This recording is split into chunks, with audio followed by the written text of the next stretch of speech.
Bonjour, moi je m'appelle Pierre et on est le 22 novembre 2015 et il y a 22 ans que je travaille d'arrache-pied. Pour préparer cet instant que je voudrais vous présenter aujourd'hui, je me suis levé ce matin en disant, mais voilà, c'est le moment, on va lancer une insurrection pacifique. Alors moi, là, ça n'engage que moi. Là, après, ben, je dirais qu'ils viennent me suivre.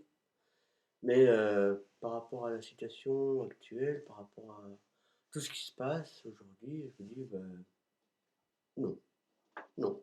Moi, je suis souverain de moi-même, c'est déjà pas mal. Et puis le reste, ben non, c'est juste non. J'ai pas envie de ce monde-là, j'ai envie d'en construire un autre, d'en bâtir un autre. Alors, c'est quoi cette insurrection pacifique? Mais d'abord, il faut comprendre quand même que on est quand même complètement soumis à des chaînes, même si ce ne sont que des chaînes de télévision, on est complètement manipulé. Et quand je vois ce qui s'est passé il n'y a pas très longtemps, j'ai même plus de réaction. Voilà, c'est quoi ce délire? Puis là, je me dis non, c'est terminé. Ça, les attentats, c'est terminé. Je n'en veux plus. Terminé. Point.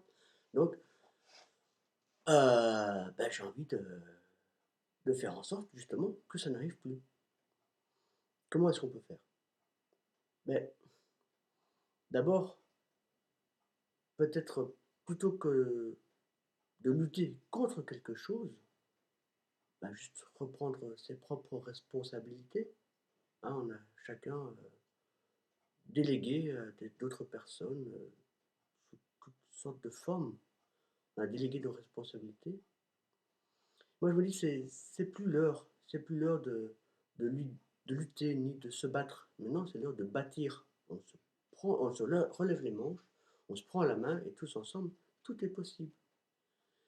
Et ce que j'ai envie de montrer, c'est un autre monde, un autre possible, qui est là, mais qu'on ne voit pas. Celui, évidemment, on ne va pas le montrer.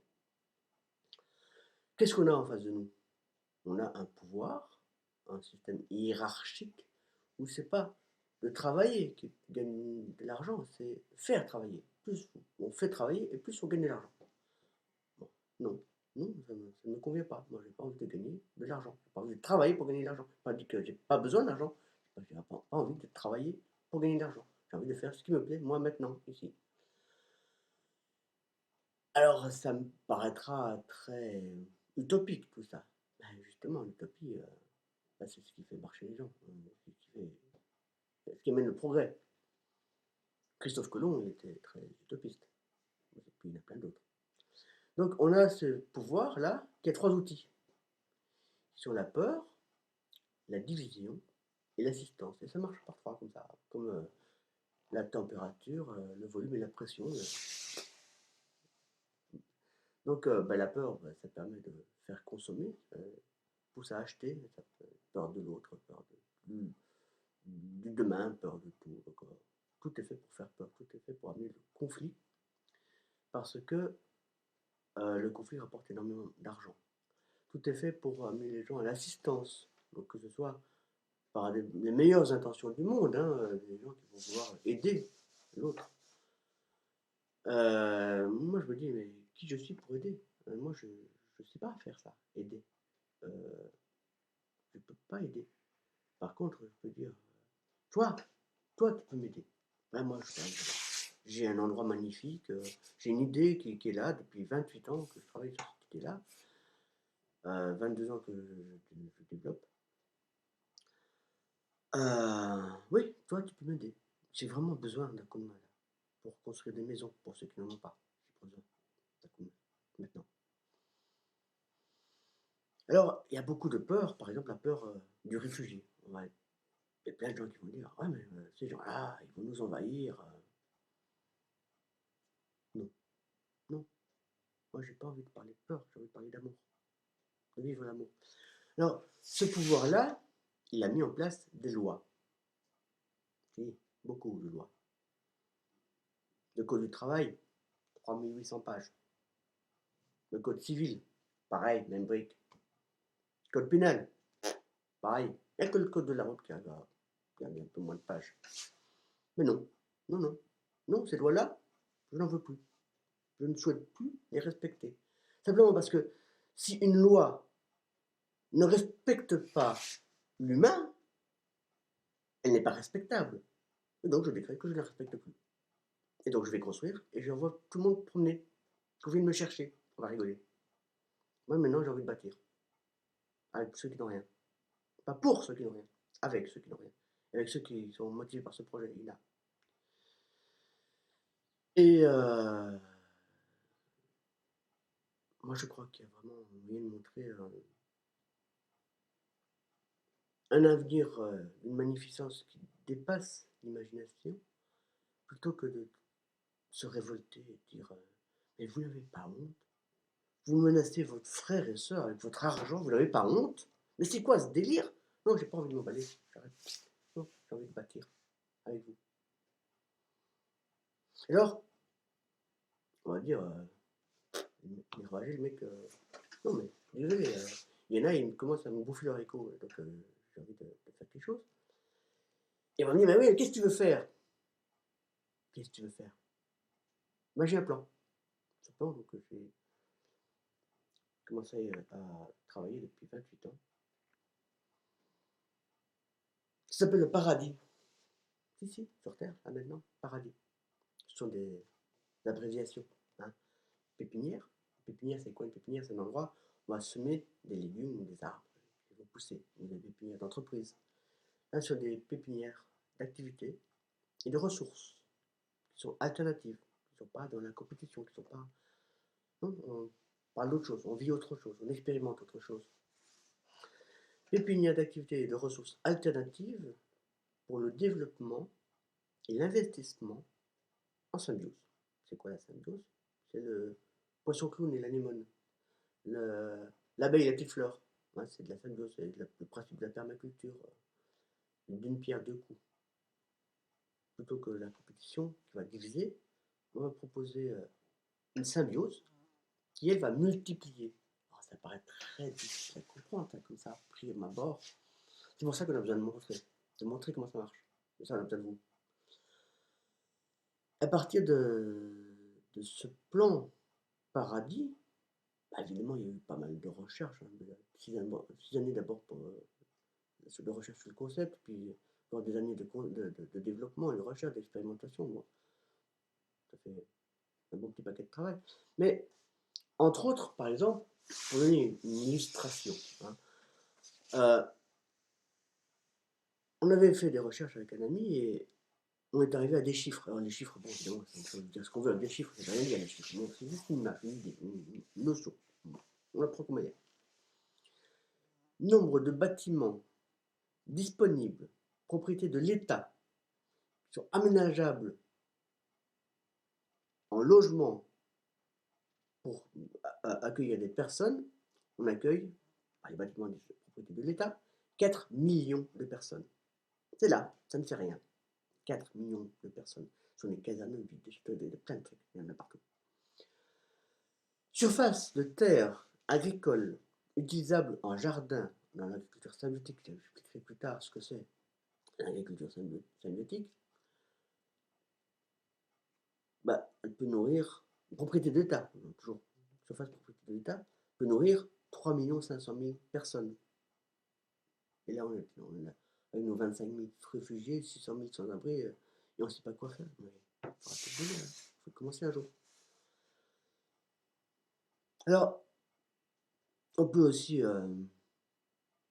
aller un peu plus loin dans les chiffres, tant qu'on est dans les chiffres. Hein. Nombre de personnes qui peuvent être nourries par l'agriculture traditionnelle, 7 milliards. Nombre de personnes qui peuvent être nourries par l'agriculture symbiotique, 12 milliards. Alors après, on peut rentrer dans les énergies. Il y a des énergies qui sont là, prêtes à être inventées, extraordinaires, qui sont protégées, parce que, ben, comme l'homme a une fâcheuse tendance à transformer en armes toutes les énergies, on a bien vu ce que ça donne avec le nucléaire, une énergie inépuisable, infinie, ça peut faire très mal. Donc ça va, c'est là, c'est là. Alors, nombre de personnes auxquelles on peut fournir l'énergie par les ressources existantes actuellement, 7 milliards. Nombre de personnes à qui on peut fournir l'énergie par les moyens qui vont devenir, là, on va dire c'est l'infini, parce que ça, le chiffre, c'est des 12 500 000 milliards de personnes. Donc, ça déborde un petit peu la planète. Donc, ce que j'essaye de dire, c'est que maintenant, il y a des tas d'expériences qui ont été suivies partout sur la planète, dans tous les domaines, que ce soit l'agriculture, la santé, l'économie, la finance, le social. Tout ça a été expérimenté partout sur la planète, enfin, partout, sur plusieurs endroits. Et c'est prêt, c'est là, c'est prêt à être mis en place. Et donc la première chose à faire maintenant, avec cette insurrection pacifique, c'est pas d'aller dire c'est toi le coupable. Que ce soit le gouvernement ou que ce soit les gens qui conduisent ces gouvernements. Je ne crois pas que ça serve à quelque chose, ça. La critique ne fait qu'accréditer le sujet critiqué aux dépens de celui qui l'a produit. Moi, je crois que ce qui est important maintenant, c'est moi, qu'est-ce que je fais maintenant? Qui fait quoi? Où? Comment? Ça, c'est la question. Donc, on est en train de répondre à cette question. Qui fait quoi? Où? Comment? Là, chez moi, j'ai un endroit où je vais dire qu'il y a des gens. Et on va le faire. Donc, cette insurrection pacifique, ben, c'est vraiment un élan du cœur.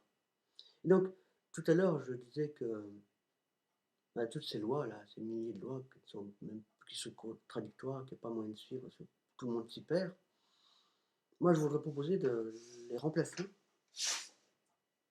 en deux phrases, deux petites phrases. Alors, la première phrase, c'est, ça a l'air très con, hein, mais Joker, je suis belge. C'est écoute, aime et tais-toi. Tu es toi. Écoute, aime et tais-toi. La deuxième phrase, c'est il n'y a pas plus noble tâche que le service. Et donc, les gens qui ne respecteraient pas ces deux lois, ils ne vont pas être condamnés. Non, ça c'est l'ancien monde, mais pas dans le nouveau monde, ne l'accuse pas. Donc, on va les inviter, ces gens-là, à vivre le service, à vivre l'écoute et à vivre de l'amour qu'ils ont probablement un peu oublié ou mal vécu. Vraiment. Donc, on va leur proposer d'être utile à quelque chose. Et donc, moi, je voudrais dire à tous ces gens invisibles, eh bien, déjà, il y a un grand personnage qui s'appelle Bran, qui a lancé l'état d'urgence pour les gens sans destin, les SDF, sans destin fixe. Et il a donc créé le 115 du particulier. Il y a plusieurs personnes qui ont fait des très belles choses comme ça pour soit des villages à Lyon, à Dijon. Il y a plusieurs expériences. Le village de Bran, le village du 115 du particulier, il y a plein d'exemples qui ont déjà été mis en place. Moi, ce que je voudrais dire, c'est que ce, ce sans destin fixe-là, réfugiés, ces gens de la rue, moi, ce que j'ai envie de leur offrir, c'est un destin. Et alors, avec ce destin, vous ne serez plus invisible, vous serez invincible. Parce que par ce destin, vous allez surmonter vos épreuves pour en faire des expériences et vous pourrez être invincible. Et ça, c'est énorme, c'est imparable, c'est vraiment imparable qu'on le fait de construire ensemble. Et bon, je m'emmène un peu les pinceaux dans le vrac, mais je voudrais pouvoir dire à tous ces réfugiés, ces gens qui sont dans la misère, on ne meurt pas de faim, on ne meurt pas de froid. moment de misère. J'ai vécu avec eux, j'ai fait ça. Je voulais dire, vous êtes la crème de la crème. Vous ne savez peut-être pas, mais vous êtes la crème de la crème. Je voulais dire au chef des États, pas seulement M. François Hollande. Alors si les personnes qui dictent la monnaie sont au-dessus des lois, moi je ne dicte pas la monnaie, mais je suis au-dessus des lois. Non, ces lois-là ne me conviennent pas. Et chacun peut le faire. Comme ça. C'est con, hein, je sais. Mais je voudrais dire à toutes les religions, tous les prêtres de toutes les religions. Vous avez été là, normalement à la base, pour relier le matériel au spirituel. Et là, la plupart du temps, je suis désolé, mais c'est pas un jugement, c'est un constat. Vous ne reliez pas.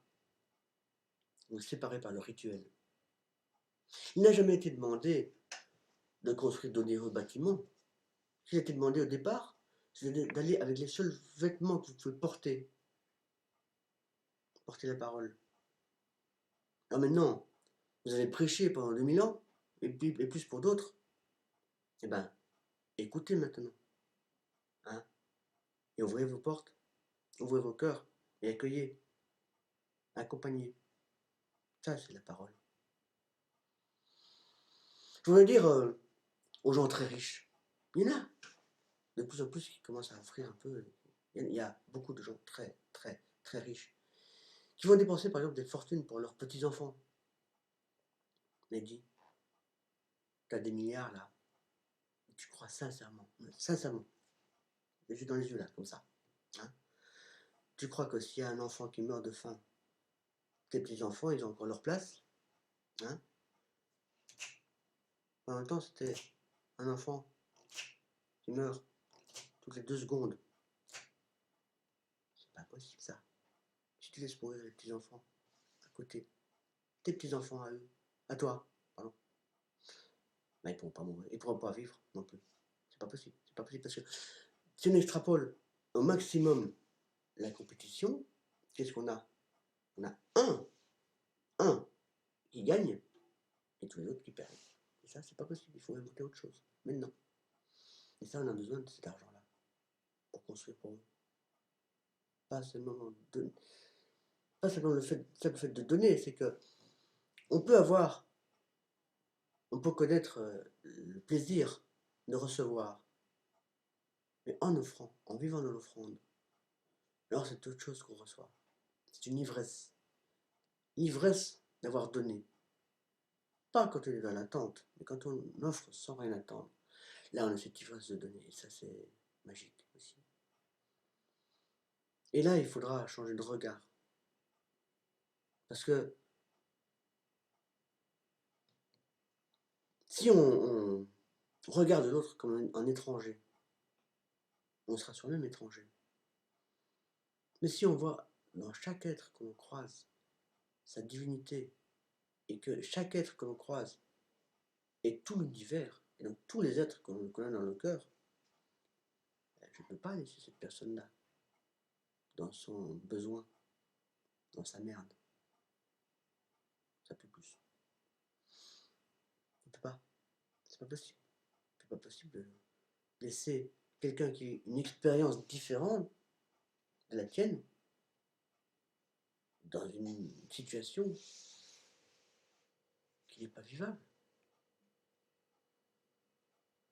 Je voudrais dire aux journalistes, beaucoup de journalistes sont esclaves. Hein, faut pas se leurrer. La plupart des médias appartiennent à des marchands d'armes ou à des spéculateurs. Je veux dire par là que, par exemple, bah, pour les industries de santé, ce ne sont pas les gens en bonne santé qui les intéressent, ce sont les gens malades. Eux, il faut qu'ils vendent des médicaments. Bah, pour les marchands d'armes, bah, il faut créer la peur pour générer le conflit. La Troisième Guerre mondiale a commencé en 1954. Et oui, C'est la guerre silencieuse, on appelle ça, avec des armes silencieuses qui sont les banques, les fonds de pension, les assurances, les médias, la publicité, etc. Mais il faut peut-être aller chercher la vérité un peu, un jour. Vous êtes journaliste. Il y en a qui le font, certainement. Quand je vois par passage rapide ce qui se passe, pas tous. Hein. Vous avez un rôle énorme, extraordinaire. Informer, communiquer, c'est magnifique. Alors, je vais vous proposer un scoop. C'est pas un scoop volant, hein. Non, c'est un scoop. Voilà, je déclare l'insurrection pacifiste. Je rejoins plutôt l'état d'urgence, et cet état d'urgence, j'en perds mes mots, c'est de rendre à l'humain sa dignité et son humanité. Et ça, c'est vraiment la première urgence maintenant. Rendre à l'humain sa dignité et son humanité. Ne peut voir dans le métro les gens qui dorment sont à la rue. Non, c'est un fait commun, c'est une banalisation de la précarité et de la misère. Ça, non, non. Maintenant, c'est toi qui me vois, tu as besoin de faire. Tu te rappelles? Nez rouge sur le nez, c'est la meilleure arme pour tous les conflits. Il n'y a plus de conflits d'ailleurs. Voilà, c'est une invitation. Après, ben, chacun fait ce qu'il veut. Mais ne venez pas vous plaindre si vous ne faites rien.